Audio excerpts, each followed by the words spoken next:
Alrighty, folks, so here we go with the final lesson of Chapter 2, and therefore the final lesson of Unit A. So this is the last lesson with material that will show up on your Unit A exam. Okay, so you know the drill by now. Make sure you got your pencil, paper. If you printed out the notes, great. If not, you can follow along on loose leaf. Okay, want to make sure you're actively engaging to get the most you possibly can out of this lesson. But without further ado, let's jump in here. Chapter 2, Lesson 3, we're going to look at projectile motion.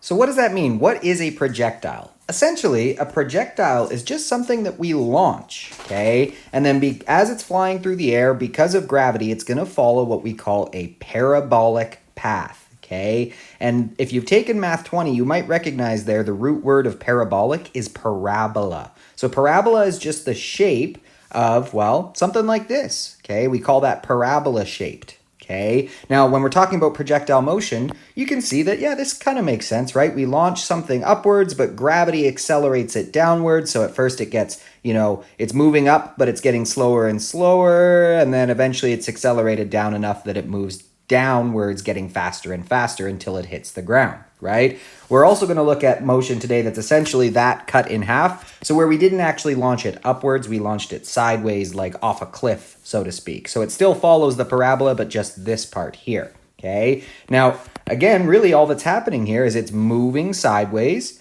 and in the vertical axis, it's also moving, but it's accelerating because of gravity. We're going to explore that in great depth today. So here's the key thing to remember, and you already know this, okay? That when we have these two-dimensional situations, motions where things are moving in both axes at the same time, right? We can separate it into those X and Y axes motions and analyze them independently. In fact, we have to do that. We have to analyze them separately, right? So number one thing to remember, the X and Y components of the motion are completely independent of each other. What's happening in the x-axis doesn't have anything to do with what's going on in the y-axis, even though overall they're both playing a role in how the object moves, okay? So something like this, right? I mean, we can see here, we're going to look at some animations, but just as a brief introductory visual, unfortunately, the color coding doesn't match in this diagram what I usually do. I usually make X blue and Y red, but oh well, right? We've got here like a car driving off a cliff, and you can see what's happening. It's moving with its initial X velocity. Now, gravity, does gravity ever make you go faster sideways or, does it ever shoot you to the side? No, gravity only accelerates you downwards, right? So you can see that X velocity doesn't change the whole time, which makes sense because there is no force and therefore no acceleration that once the car leaves the cliff, there's nothing that's going to make it go faster sideways or slower back, right? All that's going to happen in terms of the acceleration due to gravity is it's going to get faster and faster downwards, okay? So let's take a look at this in some animations and get our bearings here. But right off the bat, we can kind of start to see, okay, so the x-axis, we do have motion, but it's not changing. In the y-axis, we also have motion, and it's changing. It's changing because of acceleration due to gravity. So we can see that in action here. Okay, I'm going to fire a cannonball, and we're just going to watch it go. And what I've got drawn in there as well are the velocity vectors in the x-axis and in the y-axis. Okay, so in the green, you see, notice, look at the X velocity. The cannonball leaves the cannon, right? But after it's left the cannon, there's nothing causing it to go faster or slower horizontally. So it keeps that horizontal velocity that it left with the entire time, right? Now switch your focus to the vertical velocity, the green arrow pointing down, right? Notice that does grow downward, right? Because of gravity accelerating it. We know accelerations are changes in velocity, the rate at which velocity changes. Well, it's accelerating at 9.81 meters per second squared downward. So each second it gets faster and faster in the downward direction by 9.81 meters per second. Just taking a look at another animation here, I kind of like how this one shows it too, right? If I were to throw this ball off a cliff, what this animation is going to do is going to track its motion horizontally and vertically with those little red dots as it moves, right? Maybe I'll try to go a bit faster.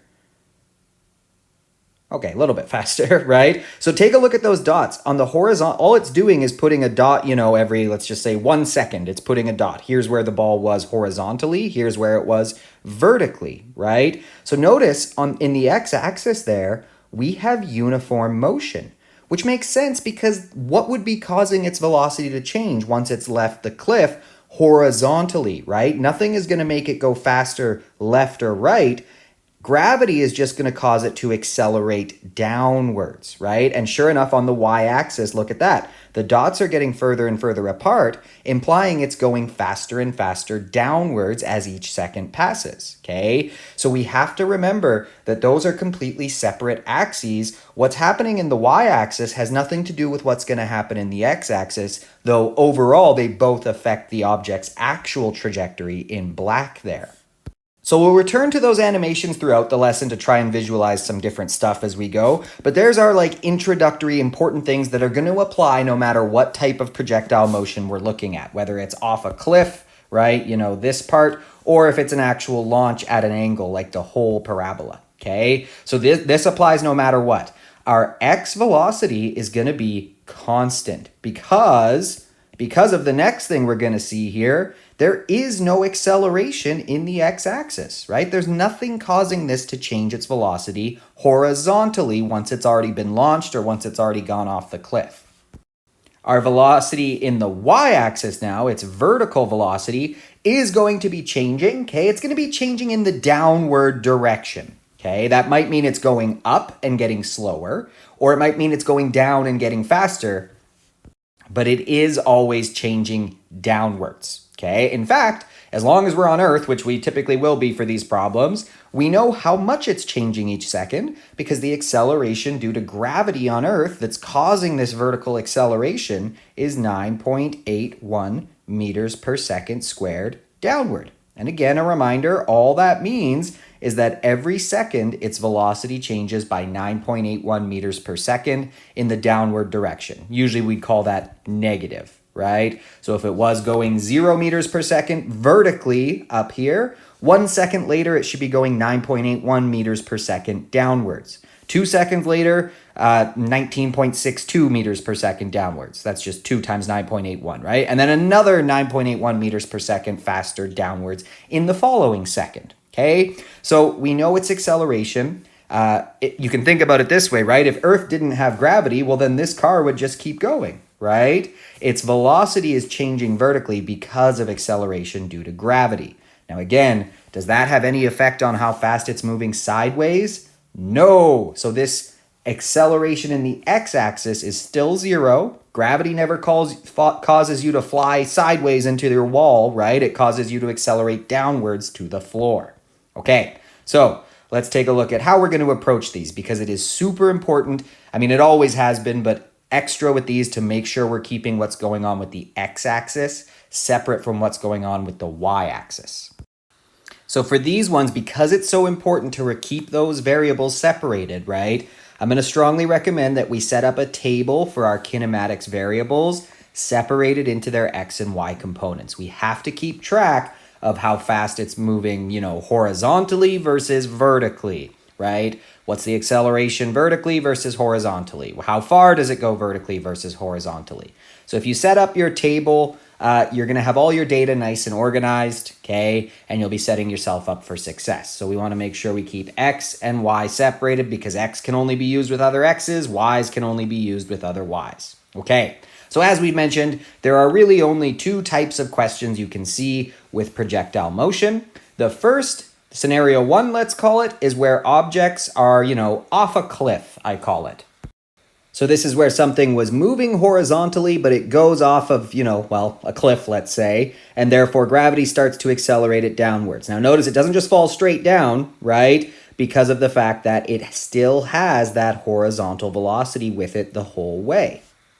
So a common student mistake with this is to say the ball will do this, right? Or even sometimes the ball will do this and then eventually fall straight down, right? But if we think about that, that would require its initial x velocity to just disappear for some reason, right? What caused the ball to suddenly just stop moving sideways?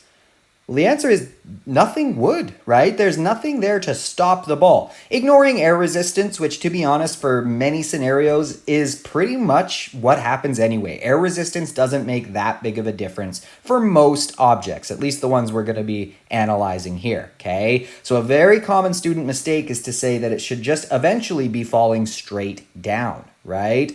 But understanding physics, we can see that there's no reason it will ever lose that horizontal velocity it began with. All that's happening is it's gaining some vertical velocity to go along with that horizontal velocity.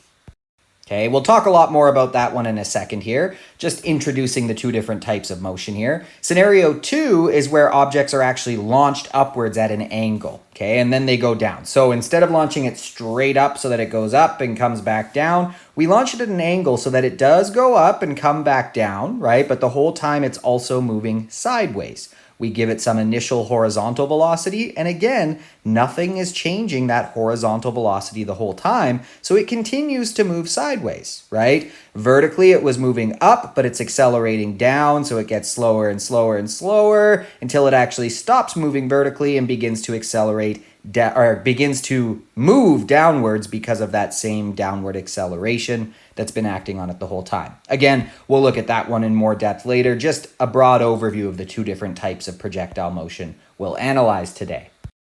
Okay, so here's a reminder of what applies to all scenarios before we jump in and look a little more specifically at off a cliff problems. Our x velocity is constant because our x acceleration is 0. There's nothing changing its velocity horizontally, okay? Vertically, the velocity is changing downwards because of the fact that it's accelerating due to gravity, right? So it is constantly accelerating downwards at 9.81 meters per second squared.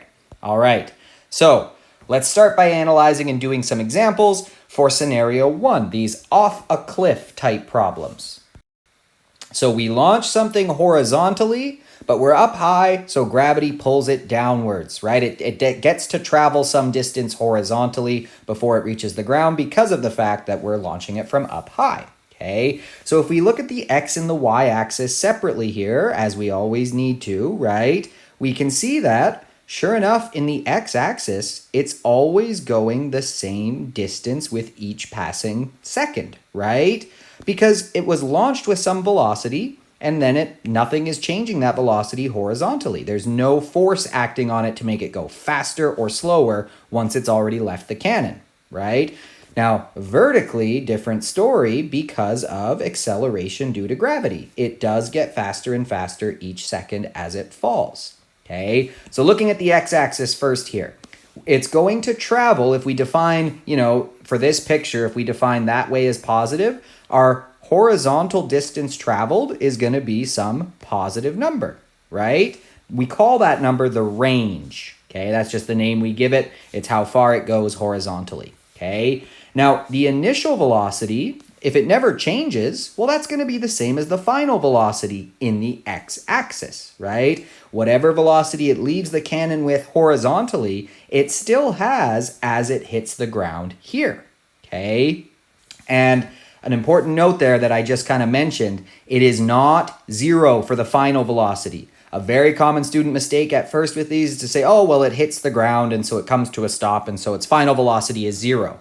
But remember, we talked about this earlier. Once it hits the ground, we've introduced new forces, new accelerations. It's a totally different problem than what we were dealing with. So what we're analyzing is while it's in the air, its motion as it falls. So we're treating the final as the moment right before it hits the ground, as it's about to make impact, right? Because then we're analyzing this motion, not the totally new type of motion that happens once it's hit the ground and impacted and there's new forces and new accelerations to think about. And so this fact is because of this fact, right? The reason we know the initial velocity in the x-axis is the same as the final velocity in the x-axis is because the acceleration in the x-axis is 0.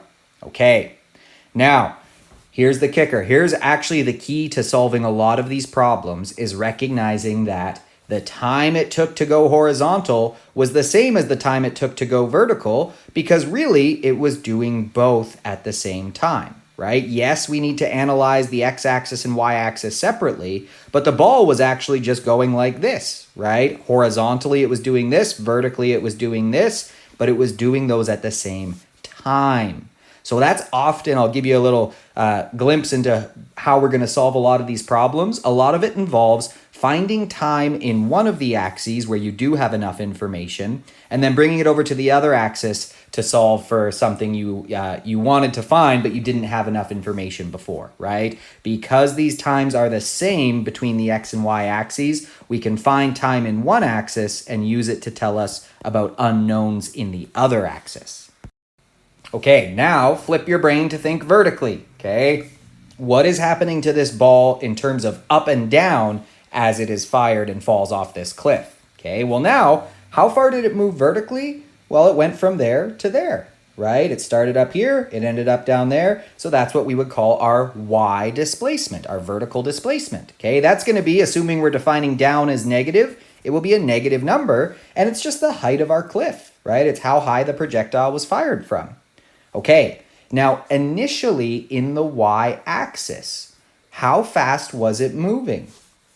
Well, it wasn't moving vertically at first, right? We only launched it horizontally. It was moving straight sideways the instant it left the cannon. Now, a couple instants later, it will be moving down because of acceleration due to gravity, but it started out just moving sideways, right? It immediately starts to accelerate downwards, but at the beginning, it was not moving vertically, only horizontally, okay? Again, our final velocity in the y-axis, it is going to be moving a lot faster by the time it gets down here, okay? It's not zero though, because again, we're talking about the moment just before it impacts the ground for final there, okay? Now our acceleration in the y-axis we know is just acceleration due to gravity, 9.81 meters per second each second downwards. So if we track the velocity vectors as we go here, right? Initially, it was not moving vertically. A couple seconds later, it will be moving vertically a bit faster. It will have gotten faster downwards, right? And then a moment later, even faster downwards. And then a moment later, even faster downwards, even faster downwards, even faster downwards, because of that constant downwards acceleration of 9.81 meters per second each second. So there's an interesting question, okay, to ask yourself to really force your brain to come to terms with this stuff, with the y-axis and x-axis being separate, okay? Ready for the question? If I were to just drop a cannonball versus shoot a cannonball sideways, which one of those cannonballs would hit the ground first? Okay, so take a second, pause the video, think about that. Launch one sideways versus just drop it from the same height. Which cannonball would hit the ground first?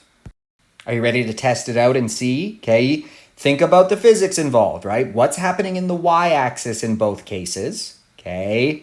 And what's happening in the x-axis in both cases? Let's go ahead and try it. So I'm just gonna pause time here because that's gonna allow me to shoot both, well, drop a cannonball and then shoot one at the exact same time, okay? So first I'm gonna do it at 15 meters per second sideways. There we go. I have launched it, but I paused time. Okay, and then I'm just going to take away the acceleration vector there, and then I'm going to drop the speed down that I launched to 0 meters per second, and I'm going to launch that, quote unquote, but really that means I just dropped it. So there are two cannonballs there. I'm going to press play, and let's watch what happens. Ready? Aha! They hit the ground at the exact same time. Whoops, I didn't mean to do that. Okay, there it is again. They hit the ground at the exact same time. And this actually, at first, right, it throws students off because they think, well, shouldn't that one just take longer because it's going further, right? But vertically, right, it stops when it hits the ground. And if we think vertically here, the same thing was happening for both cannonballs, right? For the one that was just dropped, it had to travel, well, looks like we're 8 meters above ground. So it had to travel downward 8 meters, right? It was accelerating at 9.81 meters per second each second. For the horizontal one, it also had to travel 8 meters vertically before hitting the ground, and it was accelerating at 9.81 meters per second squared down. And in both cases, it was not moving vertically to start out with, right? The initial y velocity was 0 in both cases. And so it should take the same amount of time, right? VIY is 0 for both. AY is 9.81 meters per second squared down for both, right? And the distance they have to travel is the same for both. The only difference between these two cannonballs is how fast they're moving sideways to start out with. And so the only difference in terms of where they end up is this, the right cannonball there does travel a horizontal distance. The one on the left does not travel a horizontal distance because its initial horizontal velocity was 0, right? But vertically, which determines how long it takes to hit the ground, right? Because that's a vertical distance to travel, everything was the same. So comparing those two cannonballs, the one dropped versus the one fired sideways, right? They had to travel the same vertical distance. They had the same initial vertical velocity of 0. They weren't moving up or down to start with, only sideways or not at all in the other one, right? And they had the same vertical acceleration, 9.81 meters per second squared down. So if we want to figure out, okay, how will the times they take compare? We could use one of our kinematics formulas, right? We have dVi A and we want T, right? So we could use that one. And for both, VIY is 0. So if we rearrange for time by multiplying both sides by 2, dividing by AY, and square rooting, we get this result, right? That the time it will take the cannonball that was launched sideways or just dropped, well, this will be the time they take to hit the ground, right? Well, they have to fall the same vertical distance and they have the same vertical acceleration. 2 is just 2, so they have to take the same amount of time, right? Pretty cool. It's kind of a mind-blowing result. Students don't like when I tell them that at first because, you know, if you shoot a bullet out of a gun versus just dropping a bullet from the same height, I get it. It feels like the one you shot takes longer to hit the ground, but it actually doesn't. As long as you shoot it perfectly sideways, it still has an initial vertical velocity of 0, and so it should still take the same amount of time to hit the ground as the bullet that you just dropped, okay? All right, so let's try out an example here. A kid shoots a rock out of his slingshot at 100 kilometers per hour horizontally. Okay, so a couple things right there, right off the bat, right? As physics students, when we see kilometers per hour, we want to have a little alarm in our head that says probably going to have to convert, and we definitely are going to have to convert that to meters per second here, right? Acceleration in the y-axis is going to be in meters per second squared, so no way around it. We're going to have to convert that off of a 20-meter high cliff. Okay, so that's how high the cliff is. How far from the base of the cliff will the rock land? So really important, really helpful, especially at first, to draw our diagrams here so we can get our bearings, okay? So we have a slingshot shooting a rock off of a cliff horizontally, okay? Now we know its initial velocity is 100 kilometers per hour horizontally. So that's in the x-axis, right? We know its initial velocity, which is entirely in the x-axis, and it's 100 kilometers per hour. We'll have to convert that to meters per second, but we know how to do that, right? There are 1,000 meters in 1 kilometer, but we don't want to know how many meters it goes per hour. We want to know how many meters it goes just in 1 second. So then we can get rid of that hours by saying, well, it takes 3,600 seconds to make just 1 hour, right? 60 times 60. And we can double check that we did this correctly because our units will cancel, giving us that the initial velocity is 27.778 meters per second. And again, it's entirely horizontal, right? So yes, it's the initial velocity in the x-axis, but was it moving up or down to start with at the very beginning? No, he shot it horizontally. So it might not have said it directly, right? But we actually also know that VIY is 0 meters per second. It was not moving downwards at the very beginning. It will be in a moment, but not when it was initially fired. Okay, now off of a 20-meter high cliff. So that tells us that it was fired. The vertical distance it's going to need to travel, right, is 20 meters downward, at which point it will hit the ground, right? So overall, it's going to do something like this. Okay, not my best drawing, but roughly something like that. Okay, And what we want to figure out is how far from the base of the cliff will the rock land. So if this is the base of the cliff, we want to know where it's going to land. Well, what is that? What would we call that? That's the horizontal distance the rock has to travel, right? We don't know it, but that's actually what we want to figure out. Okay, and we also know another thing. We know the acceleration in the y-axis, right? We know it's always 9.81 meters per second squared down because of gravity. So we are just going to write out our givens, but I'm always going to strongly recommend that for these projectile motion problems, we do our givens in table form. So we're going to do x and we're going to do the y-axis to keep them completely separated. Okay, so we're going to need to think about all our kinematics variables here for these projectile motion problems. Now remember, our kinematics variables, right, are the ones that show up in these equations here. So d, vi, vf, a, and t. Now, for the x-axis, we could do this. Totally works, okay? However, it's actually not really necessary to think about all these in the x-axis because in the x-axis, we actually have uniform motion, right? It's not accelerating in the x-axis. So ax is always just 0, and v final x is always just the same as whatever v initial x was, right? So you might remember when we have uniform motion, we can actually, we could do all this stuff, but since vix is the same as vfx because a is 0, in uniform motion, remember, we can make use of this equation. So we can actually just, if we want, we can say dx, vx, and t, right? vi is vf, a is 0. So we really just have something moving with some constant velocity, right? Traveling some distance in some amount of time. It's uniform motion in the x-axis, which simplifies things a bit there. Now in the y-axis, different story. Non-uniform motion, accelerated motion, right? So we do have to do d, right? Vi, vf, a, and t. Vi and vf are different. It's not just moving at one constant velocity, it's accelerating downwards. So we'll make note of all 5 of our kinematics variables, which are d, vi, vf, acceleration, and time. So let's go ahead and start filling in with what we know, okay? Now dx, we don't know it. I'm going to put a star next to that though, because we don't know it, but that's what we want to find, right? Vx, we do know. It's 27.7778 meters per second. And time, we do not know. I'm not going to put a star next to it because it's not the whole point. We might need to find it, but the whole point of the question is dx. I like to use the star because there will be often multiple things we don't know, but sometimes we don't care about finding them either, right? Okay, now for vertical, we know dy, right? We know dy is 20 meters down. Now, before I get myself in trouble here, I'm going to make sure I define my positive and negative directions in each axis.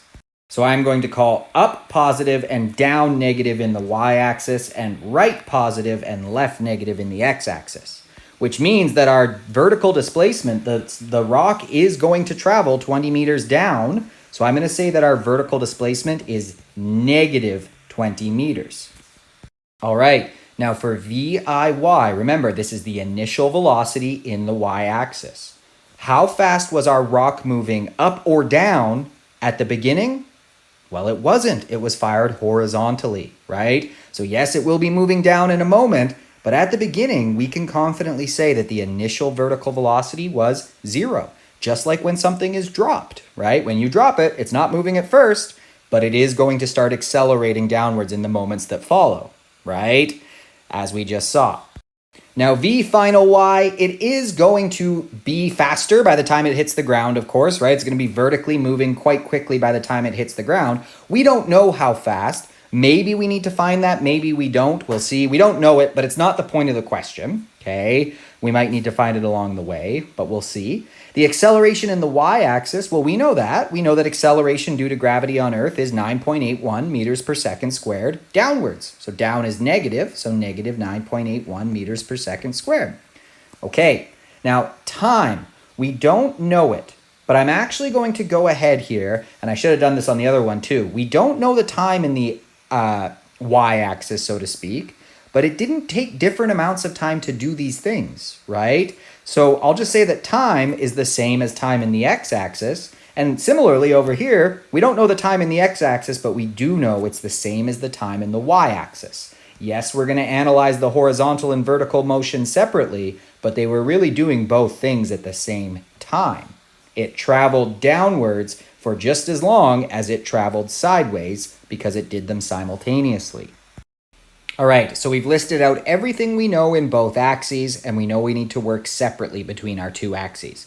So let's just take stock of what we know, what we want to find, right? We want to get the horizontal distance traveled, okay? We do know how fast it was moving horizontally, but we don't know how long it was moving that fast, right? If we had this time, well then great, right? We know how fast it was moving, and we know how long it was moving for, so we could figure out how far it would go.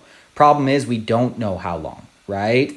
And that is often the key to these problems, is that we don't have enough information in this axis to find how far it went, but maybe we have enough information in this axis to figure out how long it was actually in the air, and therefore we could use it here to find the displacement, right? So before we jump in here, okay, just going to kind of make some additions to the general method here. I've added them in the notes, but I forgot to do it on this copy, okay?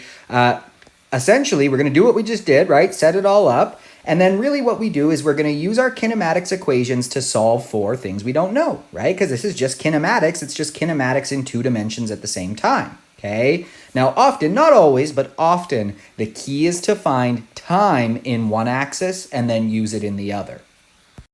So, do we have enough information in the y-axis to find time? Well, let's see. We know d, we know vi, and we know a. Well, hey, think back to chapter 1.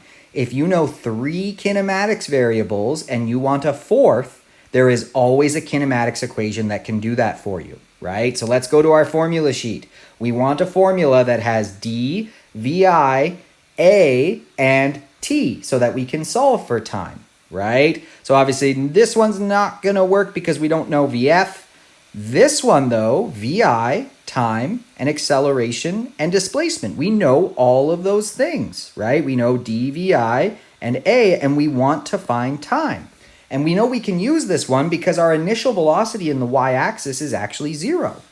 So, that equation will do the trick, right? We can say that dy is going to equal vi y t plus ay t squared over 2.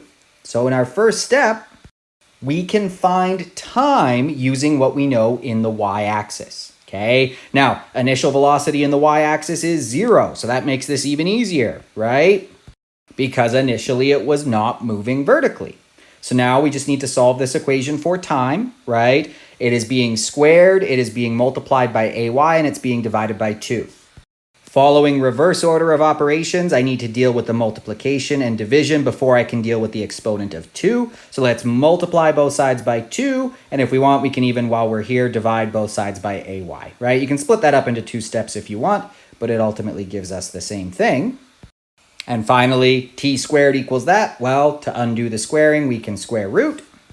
And there we go. We're ready to put in our knowns, right? So this is also where it's nice to have a little table and you don't worry about mixing up x and y's because you know you need the vertical displacement. So we can put in negative 20 meters and the vertical acceleration, negative 9.81. So putting that all into my calculator and then taking the square root, I get that this thing would take 2.019 seconds to hit the ground. Okay, now that was the whole point, right? Because when it hits the ground, we're done. But the whole time it was flying through the air, it was also moving sideways. So once it hits the ground, it stops moving sideways as well, right? And therefore we have the amount of time that it was traveling at this velocity horizontally.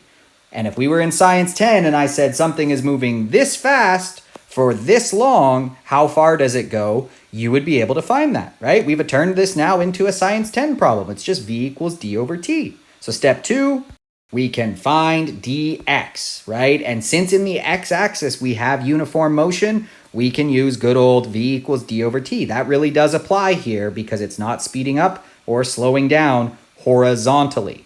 So vx is dx over t, and now we know t. So rearranging for dx by multiplying both sides by t, and then going ahead and plugging in, Horizontally, it was moving the whole time at 27.7778 meters per second. And now we know that it would have done that for 2.019 seconds before it hit the ground, letting us find that the horizontal distance it would travel is 56.0834 meters, right? Double checking our units, but yes, meters over seconds times seconds, the seconds cancel. Okay, so significant digits, we should only have 2 here because we did use that number. So we would say that it traveled 56 meters, okay? Best we can do is just leave it as a positive because we defined our positive direction. We don't know like exactly which way that is, right? East, right, whatever.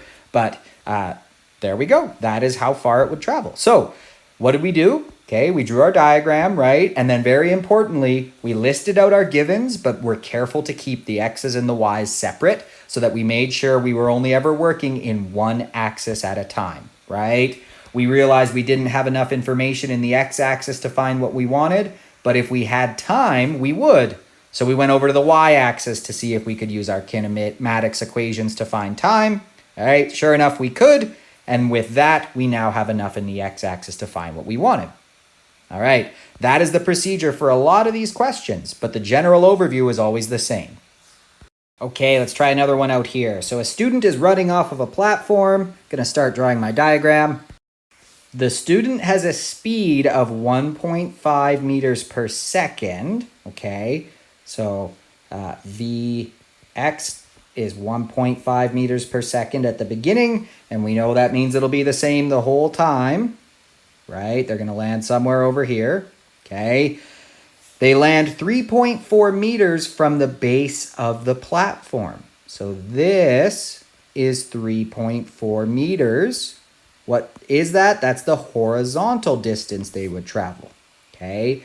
We want to know how tall is the platform. So what is that? What variable is that? I mean, we can draw it on our diagram. That's how tall the platform is. Hey, that's just the vertical distance they're going to travel, right? It's how far do they move vertically? Well, they have to move from the top of the platform to the bottom. So that's what we actually want to know here. Okay, let's set up our tables. We know a few other things that we can fill in as we go. Okay, but for now we've got our diagram set up with the key information from the question itself. So again, the 5 kinematics variables, D, VI, VF, A, and T. And we don't need to worry about that in the x-axis because it's uniform motion. VI is VF, is V everywhere in between. Okay, so let's go ahead and fill this in. dx, the horizontal displacement. Well, we do know that. They moved 3.4 meters horizontally. Vx, hey, we do know that, 1.5 meters per second. Time in the x-axis, we don't know it, right? But what we do know is that it's the same as time in the y-axis. You might already be thinking, hey, we might actually be able to find that time because we have enough information in the x-axis. We'll see if we need to. Okay, dy, we don't know it, but that's the whole point of the question. Now their initial vertical velocity, or VIY, do we know that? They didn't directly tell us it, but do we know what it is? Right, it is 0. They were moving horizontally at the beginning, right? They weren't moving up or down. They will be moving down as soon as they leave, right? But at the very beginning, VIY is 0 meters per second. VFY, we don't know it. It will be, obviously faster than 0 because gravity will have accelerated them. We don't know it. We might not care. We'll see. The acceleration in the y-axis, we know that. It's negative 9.81 meters per second squared. Again, I should define my axis direction so that whoever's reading knows what I'm saying when I say negative or positive. And it's same for time. We don't know the time in the y-axis, but we know it's the same as the time in the x-axis. Okay, so we want to find dy, the vertical displacement they would have traveled. Do we have enough in the y-axis here? Well, we've got the initial vertical velocity and we've got the initial vertical acceleration. That's only 2 of our kinematics variables, right? That's not enough. All of our kinematics variables contain 4 variables, but you need to know 3 of them, right? You can only solve an equation if it only has 1 unknown. So as it stands, this is not enough information in the y-axis to solve for dy, right? So do we give up or do we figure out if there's a way to find some of that information? Right, we figure out if there's a way to find it. So let's hop over to the x-axis here, because maybe we can find the time. In fact, we definitely can find the time because this is uniform motion. We know how fast it was moving horizontally, and we know how far it went, and we know it was moving that velocity horizontally the whole time, right? So we can actually just use good old v equals d over t. So the horizontal velocity will be, because it's uniform motion, just the horizontal distance it traveled divided by the time it was traveling. So rearranging this equation, multiply both sides by t, and then divide both sides by vx to get this. And we're ready to put in our numbers. We know horizontally it traveled 3.4 meters, and it was traveling 1.5 meters per second the whole time.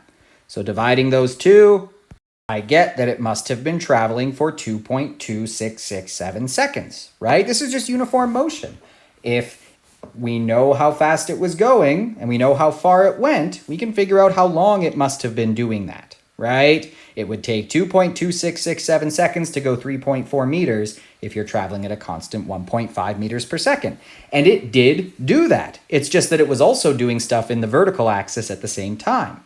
Okay, so now head over to our table here, right? Now we know VIY, AY, and we just found the time that it must have been traveling for, right? Which is the time it would have taken to fall. So we've got time, acceleration, and initial velocity. Time, acceleration, and initial velocity. Do you see an equation that can work here to find displacement when we know those three things? It's actually the same one. So if you think back to chapter 1, you might recall that I said this equation is super handy when something is being dropped because you automatically know VI and A, right? Well, again, vertically, this is no different than something being dropped. Yes, it's moving horizontally, but just in the y-axis, right? It wasn't moving, it accelerated down and it fell. Okay, so that's why this one pops up a lot with these off a cliff type problems. Okay, so let's find our vertical displacement and therefore the height of the platform, making sure we only use y-axis variables. Okay, life's good. This is actually 0 because the initial vertical velocity was 0. It was only moving horizontally. And hey, life's good. It's already manipulated for what we want to find, which is dy. So I'm ready to just put in my vertical acceleration, negative 9.81 meters per second squared. The time that we just found, 2.26667 seconds, squared, and divide it by 2. So I get that the vertical, I got a negative there, negative 25.20087 meters. Okay, let's pause, think about our work here. Does it make sense? Okay, well, the negative, were we expecting that? Yeah, we were, because we defined down as negative, and it did move through a vertical displacement, right? So we're going to go ahead here and record the displacement it went through to 2 significant digits would be 25 meters down, right? That would be a totally fine answer. To be honest, I'd never take a mark off for that. But it did ask how tall is the platform. So we know that they moved 25 meters down, so we can just say that the platform is 25 meters tall, right? And there we go. It's all about organizing your information and working in the axes separately, right? It's essentially just a couple problems that you would have done at the beginning of the course rolled into one, right? We use our kinematics formulas here to find some information here or vice versa, and then solve. Okay, let's try one more of these off a cliff type. All right, a motocross rider performed a stunt in which she drove horizontally off of a 6-meter high cliff. Let's start adding to our diagram. So we now know that the vertical distance she would have traveled is 6 meters down and cleared the 20-meter wide river directly below. Okay, so there's a river down here and she cleared it. So at minimum, she would have needed to go 20 meters, okay? The speed limit on the road she used as a runway is 50 kilometers per hour. Okay. Might not make that her speed just because it sounds like maybe we're going to have to figure out if she was going the speed limit or not. The police say there is no way the stunt could have been performed successfully without speeding, but the rider claims she followed the speed limit. So the rider hires a forensic physicist to help her fight the speeding ticket. She is getting tickets for the other laws she broke in doing the stunt, but does she also get a speeding ticket? Aha, okay. So we were right there to maybe not take that as the speed she was going. So what do we want to figure out? Well, we need to figure out how fast was she going so that we can compare it, right, to 50 kilometers per hour. That's one approach. To be honest, there's another approach you could take where you assume she's going 50 kilometers per hour and see if she would have been able to make it 20 meters or not, right? That's another way to do the same thing. So multiple approaches to these. All right. I think that's pretty much all we need for our diagram here. Of course, we do know other information, but that's how I'm going to approach it. I'm going to say to go 20 meters, how fast would she have needed to be going, okay, if the cliff was 6 meters high? So let's set up our table. So horizontally, she traveled 20 meters, okay? We don't know her initial velocity in the x-axis, but that is the whole point here. And we don't know time, but we know that it's the same as whatever the time is in the y-axis. Vertically, she went 6 meters down. I'm going to call down negative, so negative 6 meters. Her initial vertical velocity, once again, she drove it horizontally. So at the beginning, she was not moving up or down, okay? The final in the y-axis, we don't know it. We might not care about it. We'll see. And the acceleration in the y-axis is due to gravity. So negative 9.81 meters per second squared. And once again, we don't know the time in the y-axis, but we do know that it's the same as whatever the time is in the x-axis. So I encourage you now, pause the video, look at what we have, and try to make a plan, right? You don't necessarily have to solve the whole thing. You can if you want, but at least pause and try to make a plan, and then you can press play and see how our plans compare. There is more than one approach. Okay, I'm going to go like this. Looking in the x-axis, I want to find the horizontal velocity. Problem is, I only know the horizontal displacement, right? If I just said to you something traveled 20 meters, how fast was it going? You would say, well, I need to know how long it took it to go 20 meters, right? Otherwise, I can't answer that question. So maybe in the y-axis, we'll be able to find the time so that we can use it here, right? See how similar the general process is for a lot of these?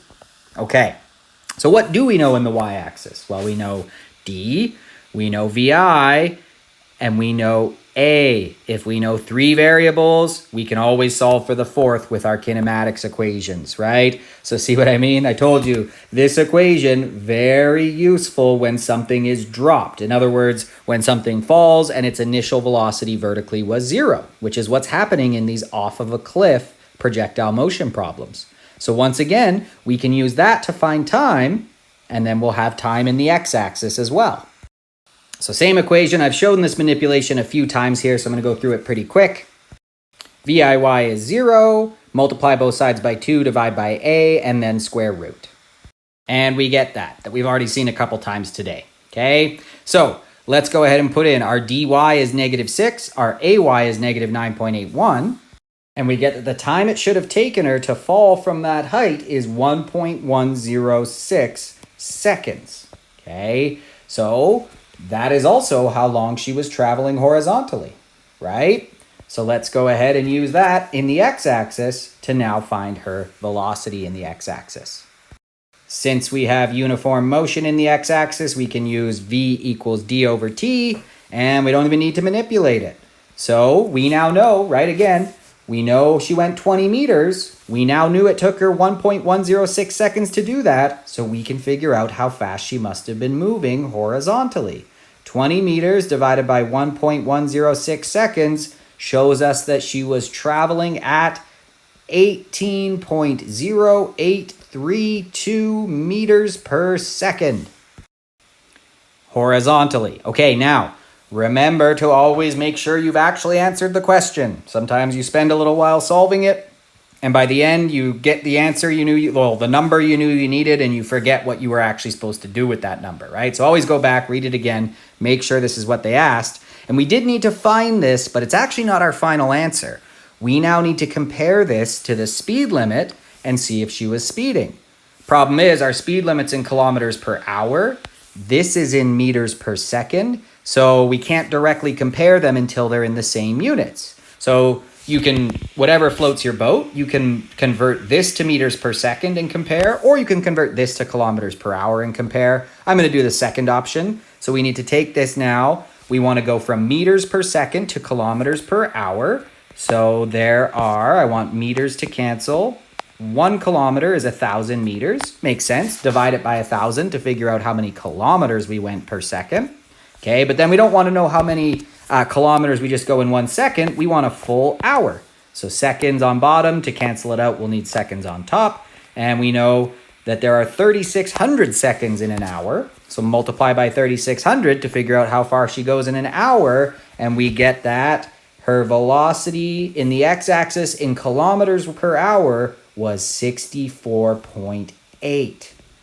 So she was speeding. She would have had to be speeding. Otherwise, she could not have cleared that 20-meter river below, right? So based on how long it would have taken her to fall 6 meters, we now know she would have been needing to go too fast sideways to clear that river. And so, yes, she does also get a speeding ticket.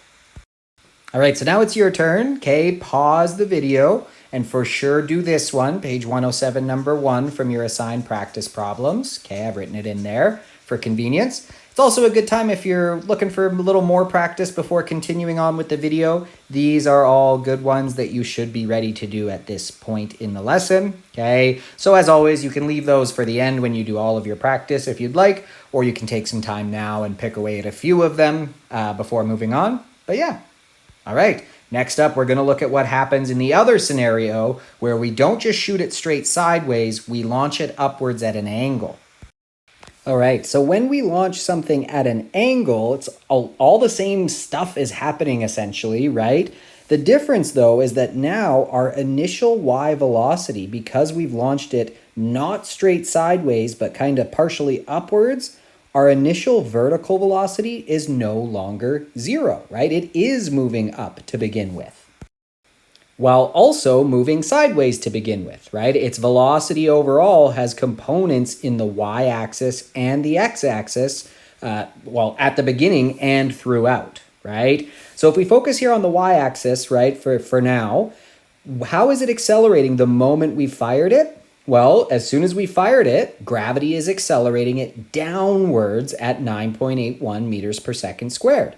So at first, it's moving upwards, right? But it's always accelerating downwards. So we can see that its vertical velocity gets slower and slower, right? Still moving up, but getting slower and slower until at the top, it's not moving up or down for a brief instant, right?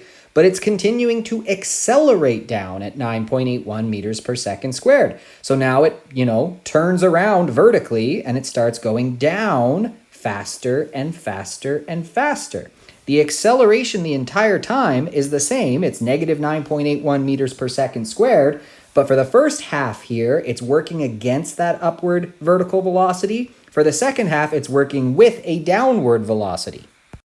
Notice that really, if we start looking at it here, it's no different than the ones we've been looking at off a cliff, right? It is essentially, once we get to that point, it's the same thing we've been looking at. Okay, so now switch your brain to horizontal. We fire it at some angle, and so it has some x component to its velocity.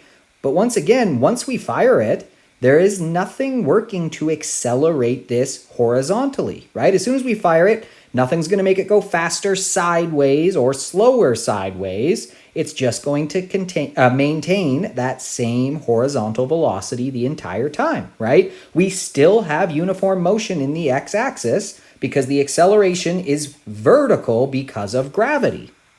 So hopping over here now to visualize this a bit, I'm going to fire the cannon. Okay, we'll watch it go.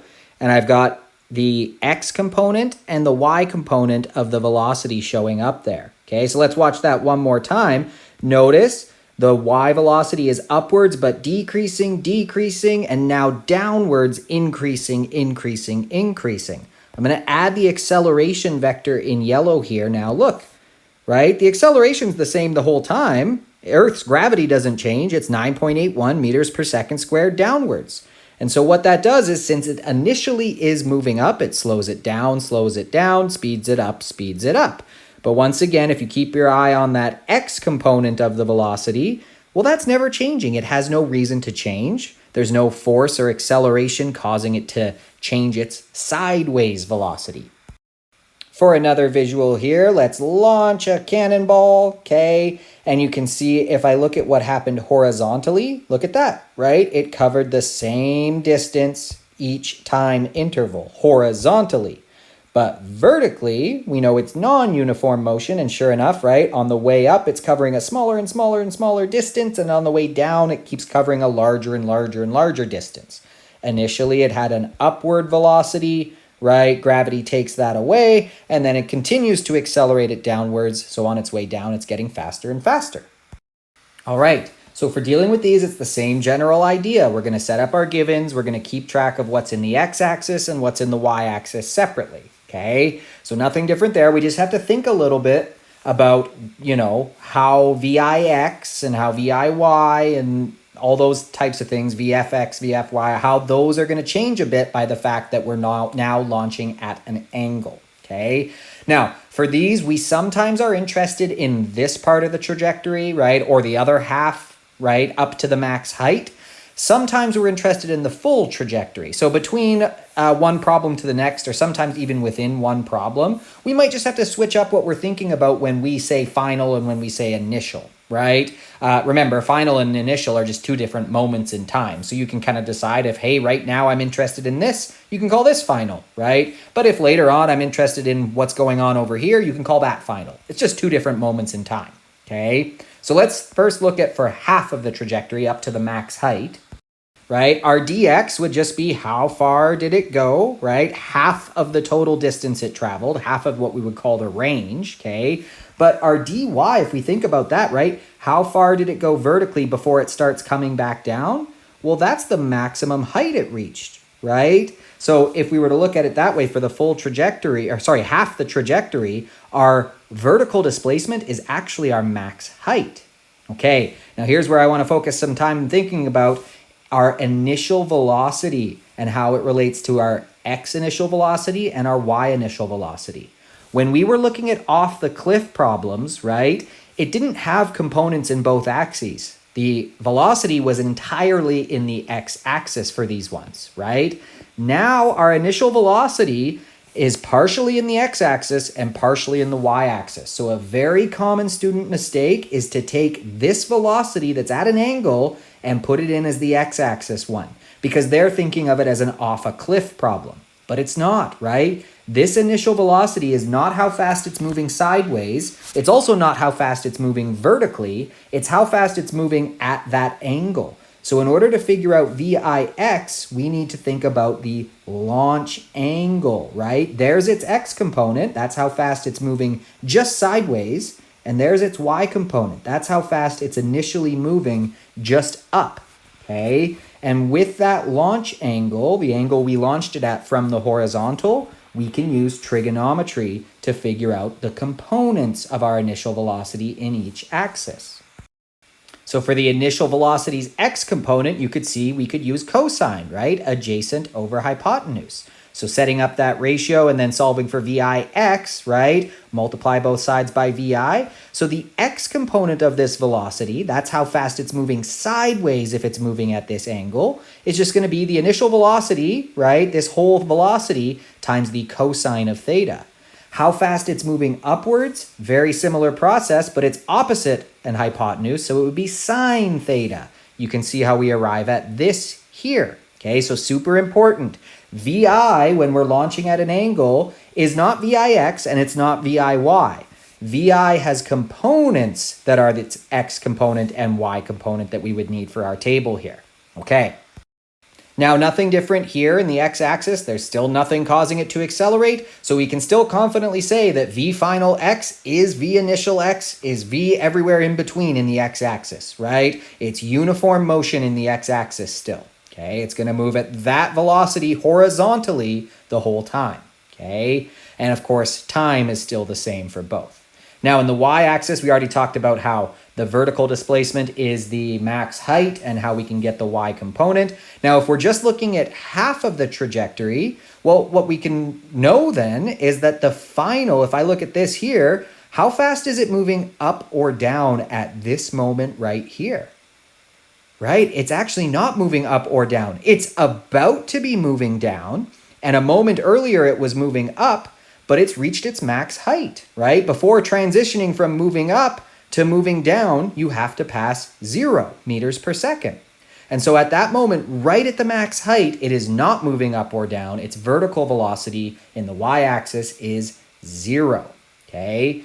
And now again, of course, the reason the velocity is changing is that it's accelerating at negative 9.81 meters per second squared the whole time. Okay.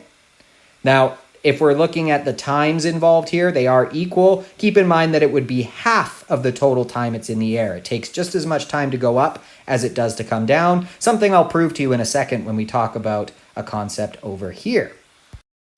Okay, so for the full trajectory now, right? In the x-axis, we've got dx is just, well, the total distance it traveled. Displacement, I guess I should say. Now, interesting here for the y-axis, right? Ask yourself, after this full thing has occurred, is the object any higher or lower than when it started?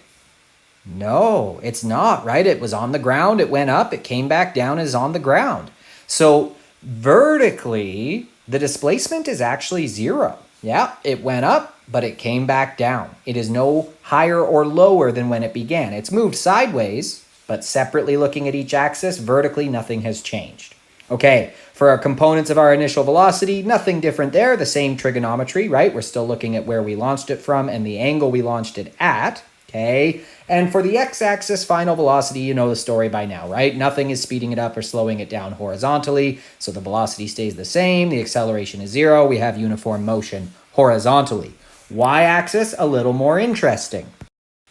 The final velocity that it has vertically, so in other words, how fast it is moving just down when it hits the ground, is the same as how fast it was moving up when it began.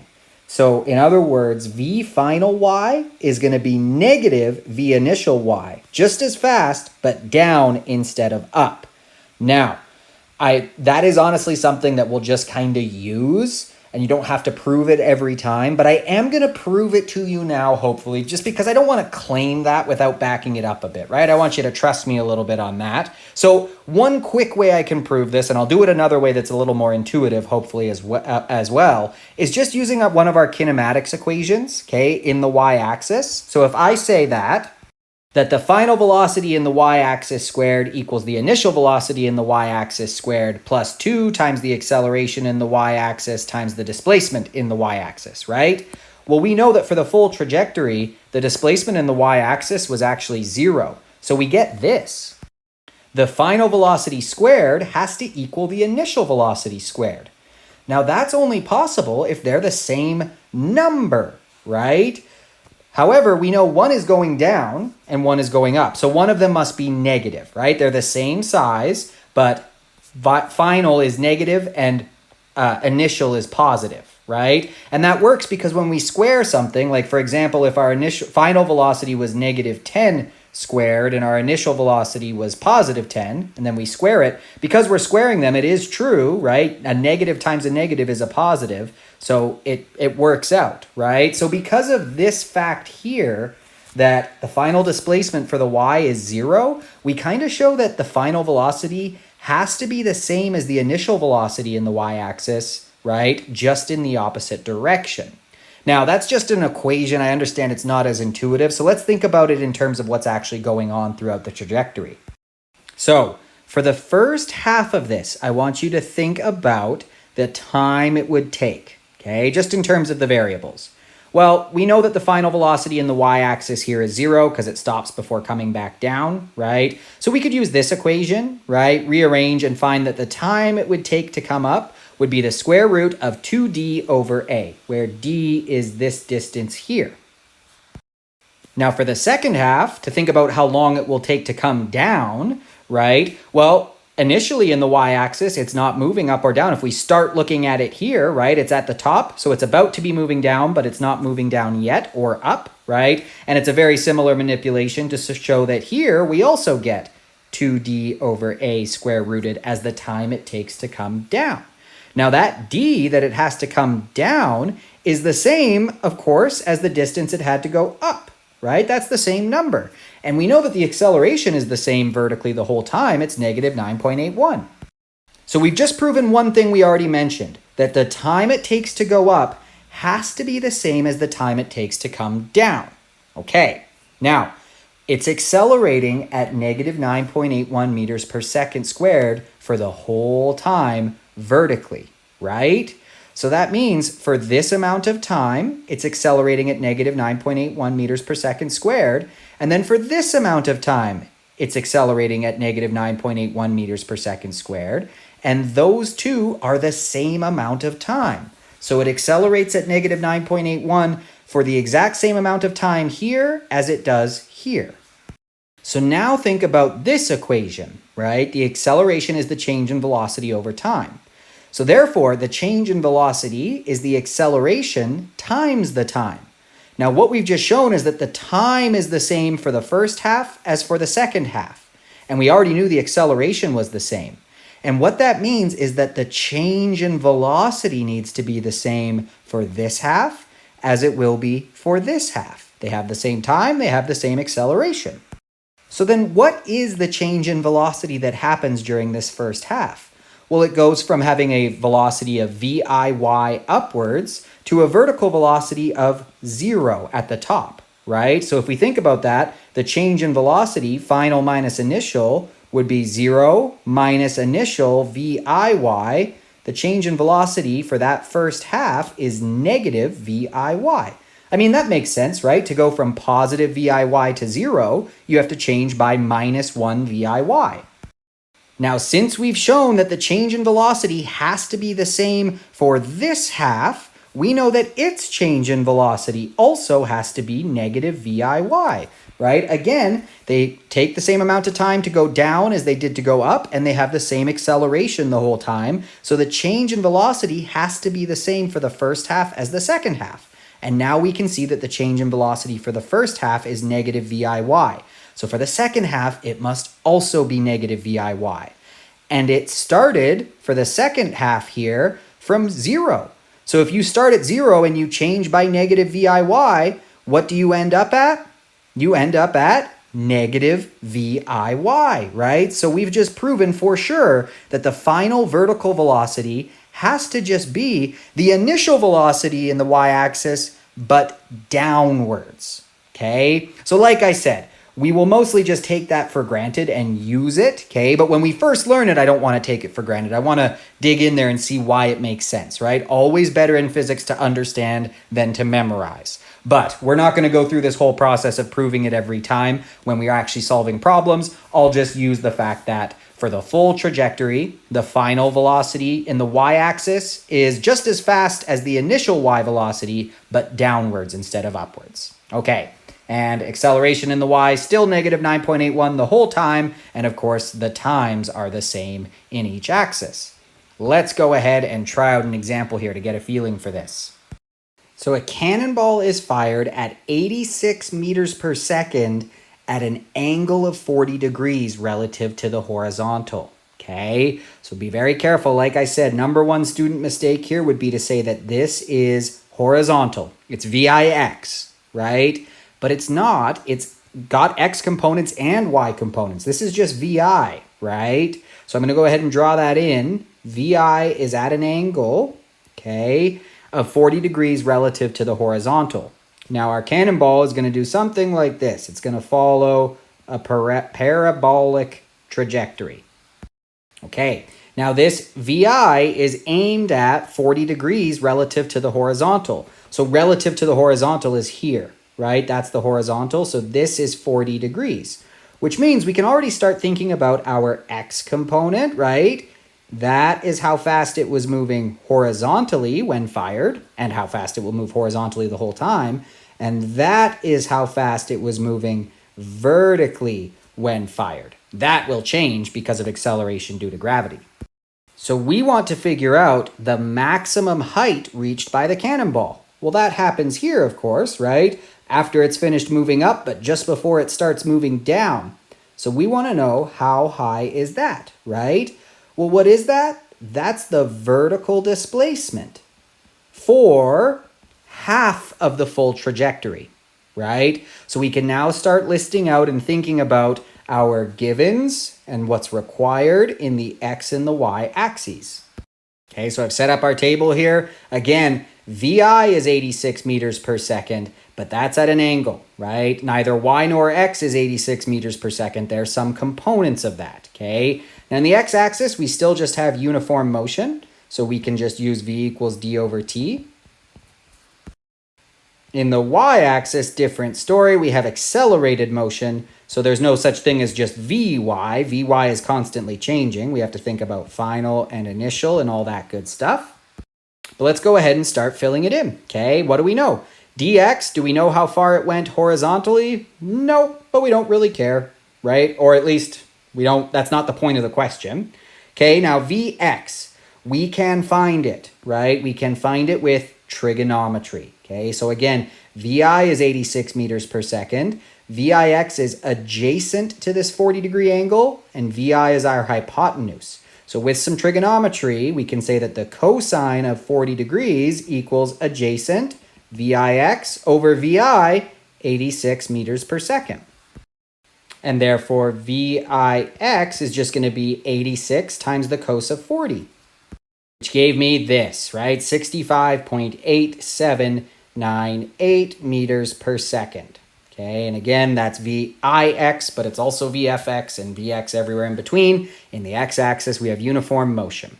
Okay, so we can do the same for our y component while we're here if we want. Okay, we could go ahead and say, well, now VIY is opposite to the 40-degree angle, so sine of 40 degrees is going to equal the y component of that initial velocity over hypotenuse, 86 meters per second. So same idea, just sine instead of cos, but we get 55.2797 meters per second. That's how fast it was initially moving upwards when fired.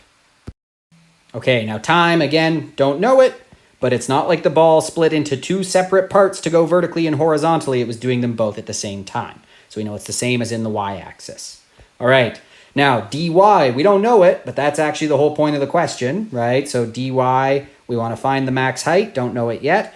V final y. Okay, now we need to think carefully here about what we're calling initial and final. Sometimes on these questions, right, final will be here. That will just be the time we're interested in. Sometimes it will be here because we'll be interested in the whole thing.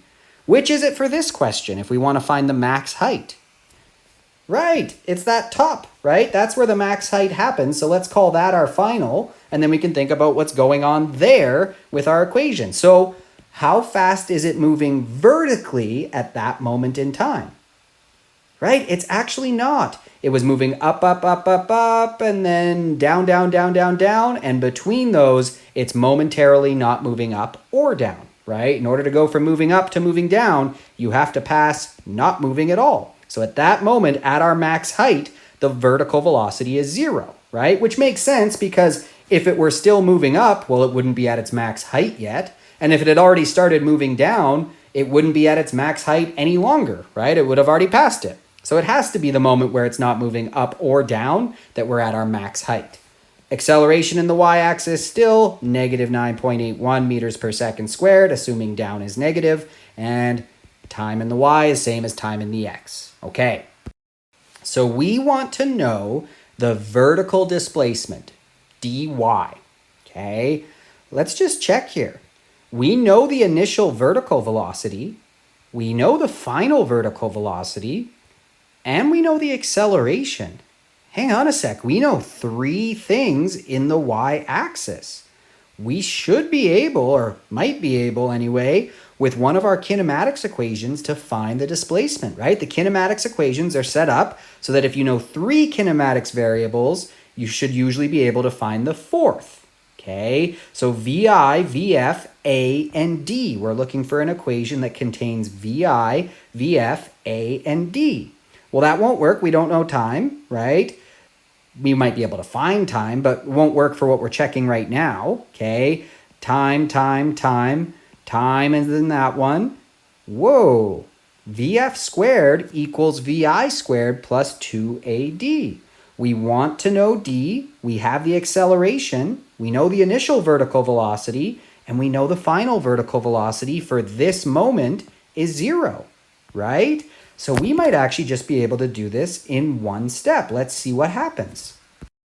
If we use VF squared equals VI squared plus 2AD in the y-axis, well, for starters, VFY is 0, right? At the max height anyway, if we call that final. Okay, so then we have this situation here, okay? We are looking for dy, the max height it reached. We need to solve for that. It's being multiplied by 2a, and it's having VIY squared added to it. So reverse order of operations tells us first we have to deal with the addition. So let's subtract VIY squared from both sides. We get this, negative VIY squared equals 2AD, okay? Now, D is still not isolated. It's being multiplied by 2 and the acceleration. So let's divide both sides by 2 and the acceleration. And we get that the vertical displacement, dy, should be negative VIY squared over 2 times the vertical acceleration. And hey, we know all of that stuff. So we can put it in. I'm just going to move up here where I have a little more room. Let's plug in our numbers from our table. Okay, so negative VIY squared, be careful, it's negative, and then this is being squared, right? The negative is outside the squaring. Okay, divided by 2 times our acceleration. Well, 2 times negative 9.81 meters per second squared. We're calling down negative. So I need to square this, then make it negative, and then divide by 2 times negative 9.81. I would really recommend putting this in multiple steps on your calculator. It's just really easy to accidentally mess up a bracket or a negative with something like this. But when I did that, I got that the vertical displacement was 155.7515 meters. Now, a couple little work checks, right? I mean, we got a positive. Is that what we were expecting? Yeah, because if we're calling upwards positive for the first half of this trajectory, right, it should have gone upwards, right, to get to the max height. Okay, so I feel pretty good about that, right? Our units work out. We want to know the max height. We have to answer the question, it wants it in scientific notation. We'd need scientific notation anyway to write this to 2 significant digits. So remember, okay, the decimals here, we always move the decimal until we have a number where we're between, well, bigger than 1 but smaller than 10, right? Between 1 and 10. So we'd have 1 point. That 5 gets rounded up to a 6 because it's followed by a 5, okay? And we move the decimal twice, okay? This is a big number, right? Bigger than 1. 155 is bigger than 1, so that should stay as a positive 2. And remember, this is really just saying 1.6 times 10 times 10, which is what our answer was, at least rounded to 2 sig digs, right? 160 is a good approximation of what we got there to 2 sig digs. Whoops. So that would be our answer, 1.6 times 10 to the 2 meters. But they're just asking us to record the A, B, and C, right? This is a common format for physics questions because we often get answers in scientific notation. So they're just saying it should look like A point B times 10 to the power of C. What are the values of A, B, and C? So we compare. A is 1, B is 6, C is 2, and we just list them. 1, 6, 2. So in Smarter Marks, we would type in 1 in the first box, then 6 in the second box, 2 in the third box, and we don't need the fourth one. So there we go. Okay, so notice, right? Now again, there's more than one way to approach this. Could you find the time and then do something different? Absolutely. Okay, but don't forget to just check against your kinematics equations. Sometimes it can save you some steps, right? All we're doing is applying the stuff we've learned. We're just doing it in 2 axes at the same time. Sometimes you have enough information in one axis right off the bat to just answer the question, like we did in this case. All right, one more here. All right, So a golfer has 30 meters of fairway and then a 10-meter pond before the 8-meter green. The golfer hits the ball at 25 meters per second at 35 degrees. Okay, so let's just draw this out to picture it a bit. We've got 30 meters of fairway, okay?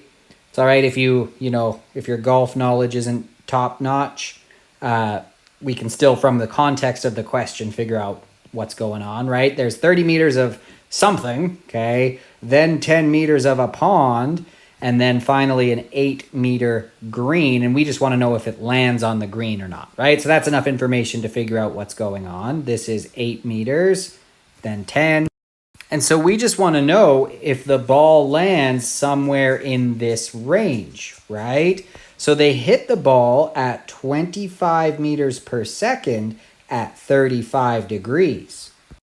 So this is 35 degrees.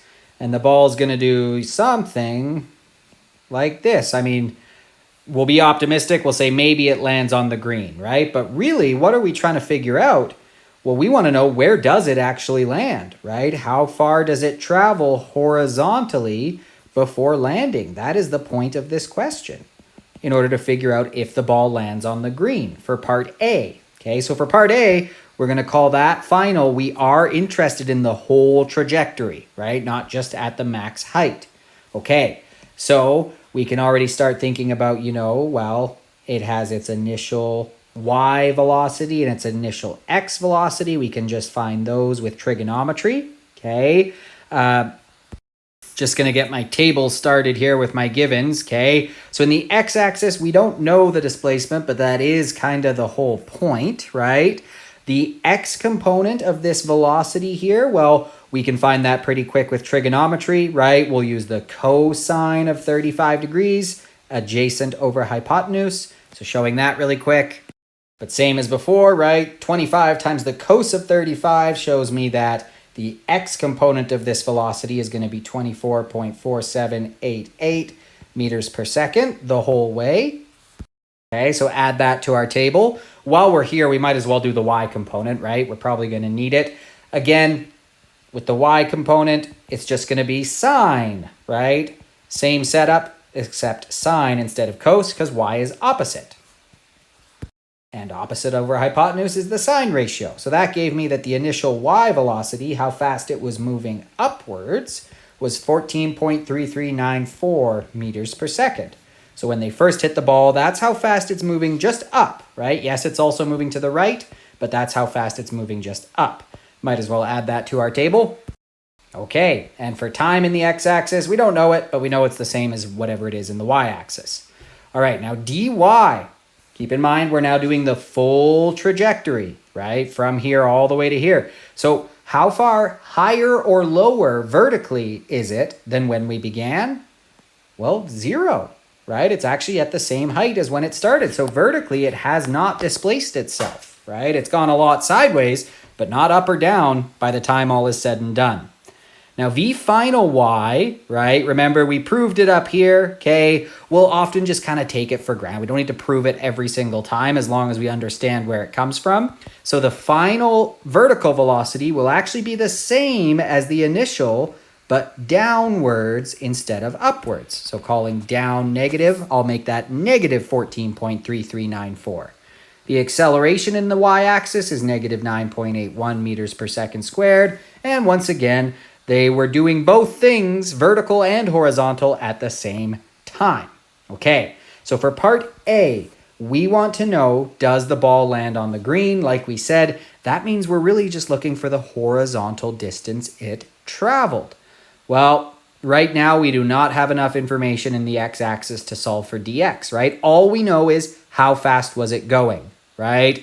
If I just told you something was going this fast, how far did it go? You would say, well, I need to know how long it was going that fast for, right? So we're going to need to find time. Hopefully we have enough information in the y-axis, and we do. We've actually got a lot of information. We've got d, vi, vf, a, and t. Oops, sorry, no, we don't have time, of course. We want to find time, but we do have d, vi, vf, and a. Okay, so when choosing our kinematics equations here, we might have some options. Let's take a look, okay? Now, keep in mind that our goal here is to find time in the y-axis, okay? We need to find time. Now, we do have everything we need to use this equation. We do. But remember, right, this one only works for solving time if VI is 0. And that's not entirely true. It's just that as a Physics 20 student, you might not have the skills to do it yet because it would require the quadratic formula, which you don't learn until Math 20, right?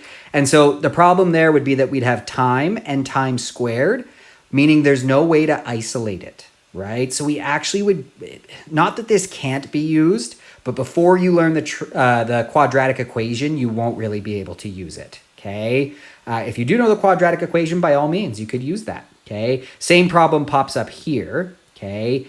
This one, sometimes students run into this, and it's okay. You just say, whoops, I guess I got to try a different equation. We do have everything we need for this one, okay? But the problem is final velocity and initial velocity are the same number, but one's positive, one's negative. So when we add them, it's just going to equal 0, right? Which means we're going to have 0 times time, which is the thing we're going to trying to find, right? So it's just going to disappear out of the equation and we won't be finding time anymore. It's not that it's wrong. We know that our displacement is 0, so it will prove the correct result. We'll get that 0 equals 0, which is true, but it doesn't help us find time, okay? So for this one, I think our best option is actually the good old equation from grade 10, right? The acceleration will be equal to v final minus v initial over the time. So let's go ahead and find time that way. So the acceleration equals the change in velocity over the change in time, yes, but we know change in anything is just final minus initial, right? So I want to solve for time. Right now, time is dividing everything else, so let's get it out of the denominator by multiplying both sides by time. And now it's being multiplied by acceleration, so to undo that, divide by acceleration. And there we go. The time is going to be v final y minus v initial y over the acceleration in the y-axis. We've got our table here. We're ready to put in those numbers. Okay, so very important there not to forget your negative, right? Vfy is in the opposite direction as viy. If you forget that, you're going to get 0 here, which isn't going to make sense, okay? So negative vfy minus viy divided by negative 9.81. When I put that in, I got that the time was 2.9234 seconds. So that's how long it took to go all the way up and then all the way back down. And while it was doing that, right, it was moving sideways at this speed the whole time. So now we know how long it was moving at that speed. We can figure out how far it would go. So step 2, let's find dx. Since we have uniform motion in the x-axis, we can just use d over t, right? And rearranging, we get that. So then our horizontal distance traveled will be the horizontal velocity, 20.4788 meters per second, times how long it was doing that, which we just found. Multiplying those two together, I got that it would have gone 59.8677 meters horizontally. Okay, so great, we needed to find that, but ultimately the question was, does the ball land on the green? Okay, well, we can see that it went, 30, 48. 48 is the farthest it could go and still make it on the green. So no, it actually overshot the green, right? No. All right, so there's part A done. Now part B asks us, how high does the ball go? Okay, so remember in these questions, even within one question, for one part, we might be thinking about the whole trajectory, and then for another part, we might be interested in only half the trajectory. Well, that's the case here, right? Because we were first interested in how far the ball went horizontally, right? That we needed to think about the full path for that. Now we're just interested in how high it went. Well, that happens halfway through. So for part B, we'll be thinking about this as our final, right? This is final for B. So let's just remake our chart. Now for part B, okay, thinking about only half of the trajectory. So because we've already done part A, we actually know a lot more than we would have if you had just jumped straight to part B, right? For example, we now know how far it went total, right? So how far did it go to get to the halfway point? Well, half of that, right? It was moving the same speed horizontally the whole time. So in half the time, it will have gone half as far. So I'll just say that for now, okay? Half of what we found there, okay? Well, the horizontal velocity also has not changed, 20.4788, right? Still the same thing at the beginning. The time still going to be the same as the time in the y-axis, but we can also, because we found the time, right, the full time, well, to get halfway, half of the time will have gone by. So we can even just say that, half of 2.9234. I didn't have room for my units. I apologize. I should put them in there. Okay, half of that total time. Okay, the vertical displacement. Well, I mean, now since this is our final, right, that's actually the point of the question. How high did it go? For part B is what we want to know. V initial y, nothing's changed there. It was still moving just as fast up, right? We're still thinking about the same moment there. We're just now thinking about a different moment later. V final y, okay, this is going to be different because now we're looking at the max height. So we know it's not moving up or down at the max height. And the acceleration, of course, the entire time, negative 9.81. And similarly for the time, it's the same as the time in the x, but we know it now. It's half of this. So look at all the stuff we know because we did part A already, right? I mean, honestly here, folks, you have tons of options. You could use many different equations, many different approaches, right? You could use, for example, d equals VIT plus 1/2 AT squared because you've got VI, A, and T, right? You could even use this one, VF, T, A, right?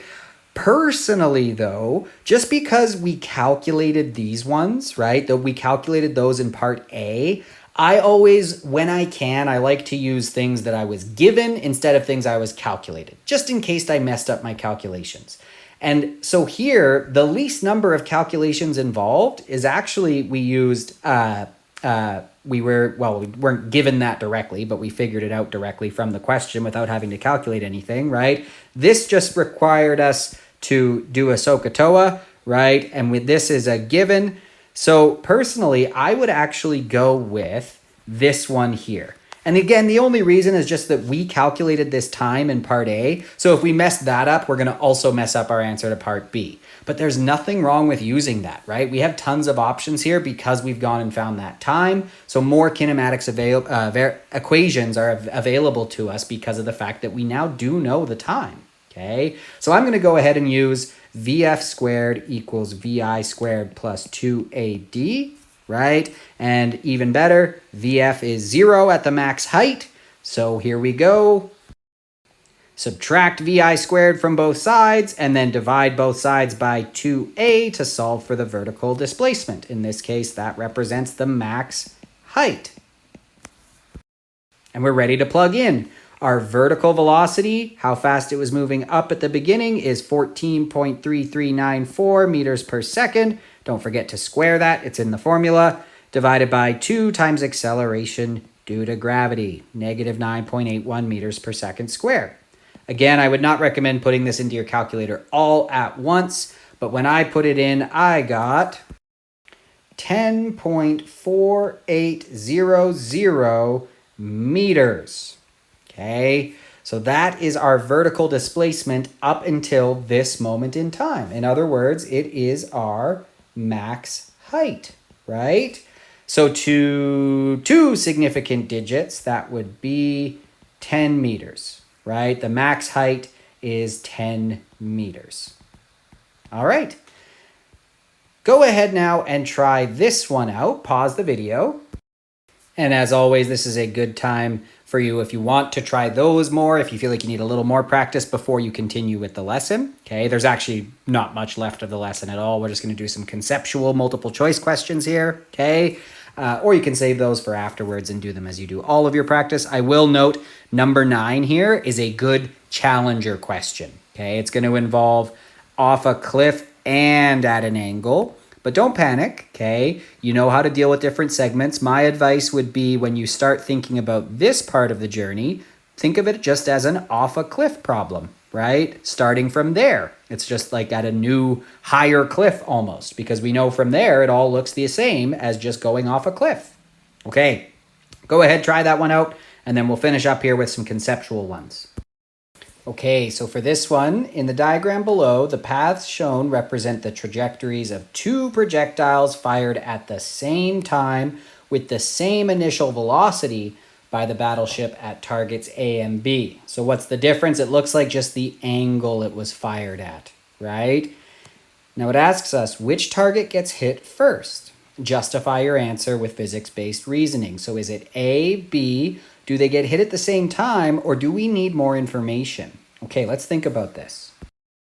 So what actually goes into determining how long it's in the air, right?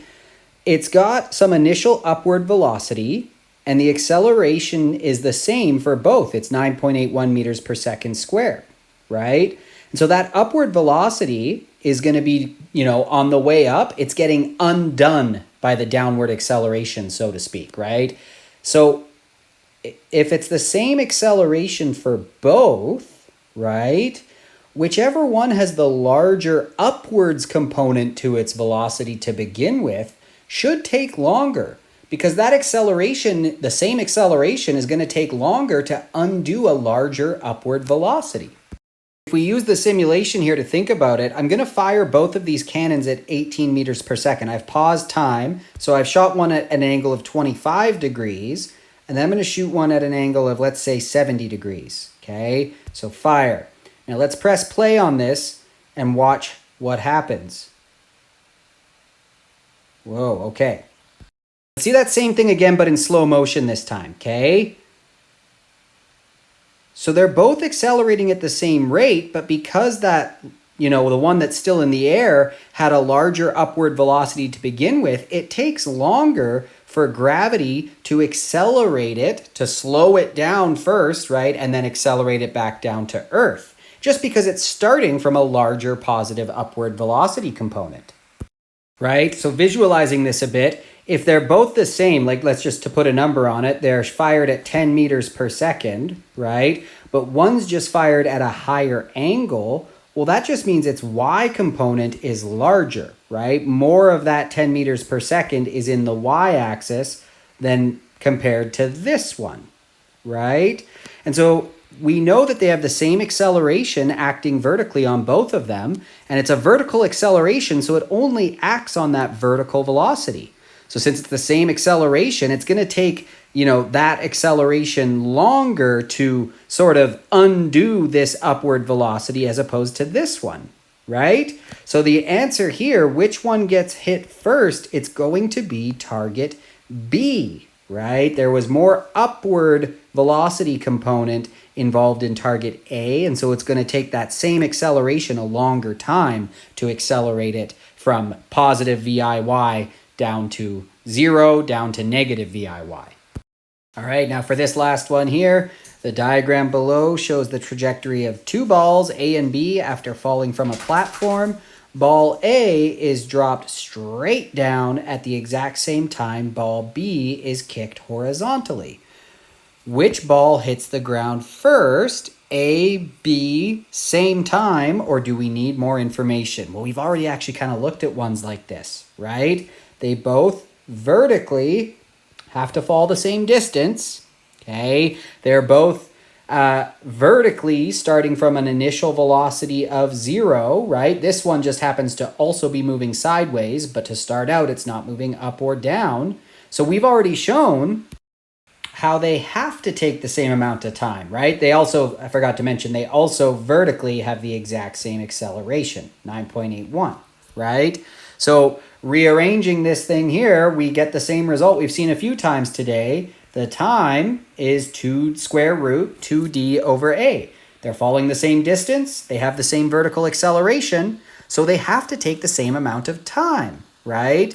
It's just that ball B will also have been moving sideways while it was falling. But in terms of the distance, the acceleration, and the time vertically, it's all the same, right? So they will take the same amount of time to hit the ground. All right, So that wraps up Chapter 2, Lesson 3, and therefore that wraps up Unit A. So now you've got your practice for this lesson, and then you can start your studying and reviewing for your Unit A exam. All right, as always, make sure you're reaching out for help as needed, or if you want to talk something over or make sure you're doing a problem right, that kind of thing. I'm always happy to help as you begin to prepare for your Unit A exam. I'm also happy to help with that. But there we go, 1 unit down, 3 to go.